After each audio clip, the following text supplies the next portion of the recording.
ভারতবর্ষ হচ্ছে ডায়াবেটিসের হচ্ছে স্বর্গরাজ্য, এই কথাটা বলা হয়।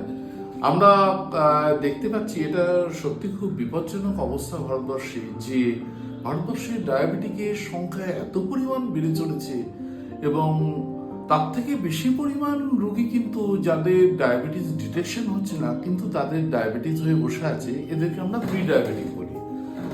এবং ডায়াবেটিসের জন্য কিন্তু নানা রকম সমস্যা, স্ট্রোক থেকে শুরু করে, হার্ট অ্যাটাক থেকে শুরু করে, ক্যান্সার থেকে শুরু করে নানা রকম প্রবলেম কিন্তু মানুষের মধ্যে হচ্ছে এবং প্রচুর মানুষ কিন্তু ভুগছেন এবং মারা যাচ্ছে।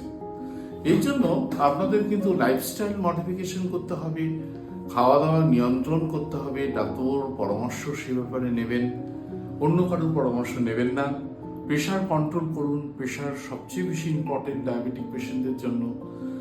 সকালবেলা উঠে হাঁটবেন, অন্তত 45 মিনিট করে হাঁটবেন।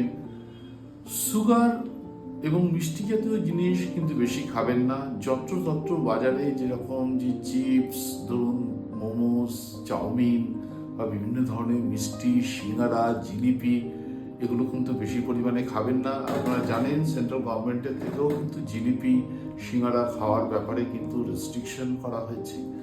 এবং অবশ্যই সুগারটা বৎসরে অন্তত একবার অন্তত সুগার টেস্টটা করবেন। তাতে যদি আপনার সুগার ধরা পড়ে তাহলে অবশ্যই ডাক্তারবাবুর কাছে এসে পরামর্শ নেবেন। আমি একজন ডায়াবেটোলজিস্ট হিসেবে ডক্টর কৃষ্ণেন্দু দে বলছি, প্রয়োজন হলে যে কোনো ডাক্তারবাবুকে দেখাবেন এবং তার পরামর্শ নেবেন। খাওয়া দাওয়া নিয়ন্ত্রিত করুন, স্ট্রেস নেবেন না, ভালো করে ঘুমুন। ঘুমটা ভীষণ জরুরি দরকার। ভালো করে ঘুমোলে কিন্তু আপনার অত ডায়াবেটিস হবে না।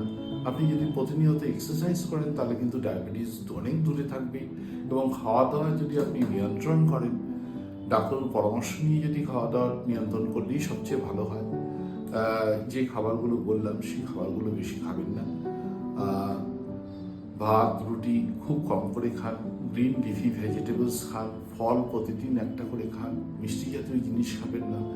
যখন তখন দিনের মধ্যে 10-12 কাপ করে চিনি দিয়ে চা খাবেন না।